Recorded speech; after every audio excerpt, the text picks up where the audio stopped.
Dubai का सपना सभी का है, पर 2026 की रियलिटी थोड़ी सी यहाँ पर अलग है।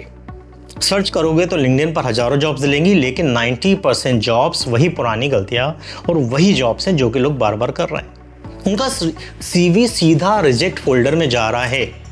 उसका रीज़न क्या है, क्यों है, शायद मैं इस वीडियो में आपको बताने की कोशिश करूँगा। नमस्कार, मैं हूं अंकुर और आज हम तालवा पे बात करेंगे सत्य की, सामर्थ्य की और संवाद की। और आज हमारा जो सामर्थ्य और सत्य संवाद होगा वो होगा दुबई में नौकरी क्यों नहीं मिल रही और इसको हम कैसे फिक्स कर सकते हैं। ये वीडियो बनाया गया है उन लोगों के लिए जो कि दुबई, यूएई और गल्फ कंट्रीज में जॉब ढूंढ रहे हैं। 2026 में दुबई की आबादी अगर बात करें तो लगभग 40 लाख के पार कर चुकी है। इंडियंस ही नहीं, कंपटीशन काफ़ी बढ़ चुकी है। गल्फ में आज देख सकते हैं यूएसए, यूके, यूरोप और भी कई सारे देशों के टॉप टैलेंट्स यहाँ पर जॉब ढूंढ रहे हैं। दुबई की सारी कंपनियां अपने आप को अपडेट कर चुकी हैं। 43% से ज़्यादा कंपनियां आज अपने बैक ऑफिस को एआई से अपडेट करके काम करा रही हैं। यानी अगर आप सोच रहे हैं कि आप जनरल एडमिन या फिर रिसेप्शनिस्ट या डेटा एंट्री की जॉब लेने यहाँ पर आते हैं तो भूल जाइए। राइट, रास्ता मुश्किल होने वाला है। आपको अब जेनरिक नहीं, स्पेशलाइज्ड स्किल के साथ ही दुबई आना पड़ेगा ताकि आप अपने आप को डिफरेंशिएट कर पाओ। तो अगर आप टॉप टैलेंट में है, कॉन्फिडेंट है, कम्युनिकेशन स्किल्स अच्छी है, स्पेशलाइज अच्छे हैं, तो आपको बहुत अच्छा एक अपॉर्चुनिटी मिल सकती है। अब बात करते हैं बजट की, जिसको मैं बोलता हूँ सामर्थ्य, which is another pillar of my channel.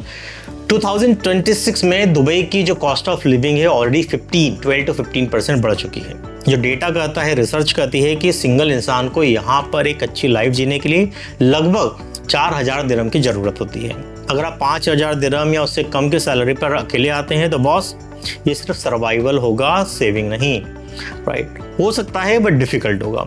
Shared accommodation अगर आप रहते हैं एक रूम में 2 या 3 लोग तो भी लगभग 1500 से 2000 दिरहम के आसपास टच कर रहा है, क्योंकि रेंट थोड़ा सा बढ़ चुका है। ये रियलिटी चेक है। बिना प्लानिंग के अगर आप यहाँ पर आते हैं तो ये फाइनेंशियल गलती हो सकती है, लेकिन आप प्रॉपर प्लानिंग के एक्सपेक्टेशन सेट करके आते हैं तो over a period of time it will be beneficial for you. अब आता है सबसे महत्वपूर्ण बात की डिमांड्स कहाँ पर है। सप्लाई तो है, लोग अप्लाई कर रहे हैं, लेकिन सच में डिमांड कहाँ पर है। यहाँ पर डिमांड से एआई इंजीनियर्स की, एआई डेवलपर्स की, साइबर सिक्योरिटी की, राइट, जिनकी सैलरी आपको लगभग 15 से 40 हज़ार के बीच में है, जो कि एक्सपेंस के साथ है। हेल्थ केयर और नर्सेज और टेक्नीशियंस की भी यहाँ बहुत ज़्यादा डिमांड है। छोटे छोटे रोल्स कंटिन्यूसली यहाँ पर आते हैं। सैलरी यहाँ भी लगभग 10 से 20 हज़ार के आसपास मिल जाएगी।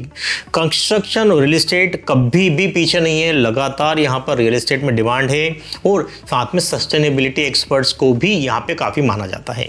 याद रखिए कि दुबई में सिर्फ डिग्री नहीं बल्कि यूएई स्पेसिफिक वैल्यू और सर्टिफिकेशन की भी ज़रूरत है। तो अपनी स्किल्स के हिसाब से सोचिए आप क्या सर्टिफिकेशन यहाँ पर ले सकते हैं।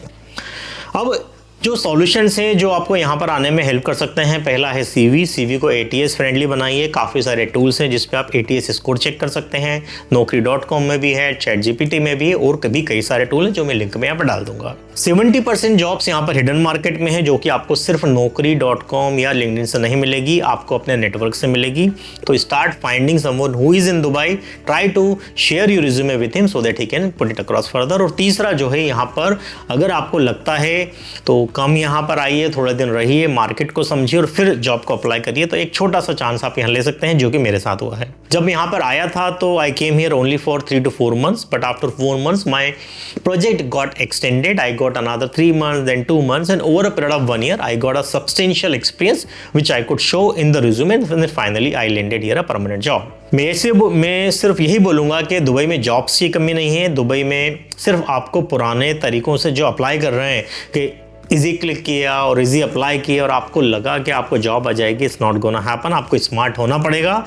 सिर्फ एआई से रिज्यूमे को अपडेट करने के बाद अगर आप सोच रहे हैं कि आपको जॉब मिल जाएगी तो it's not gonna happen.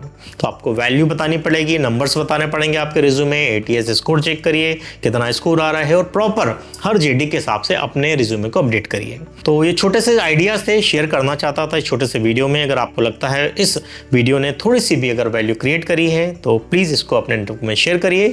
Thank you so much.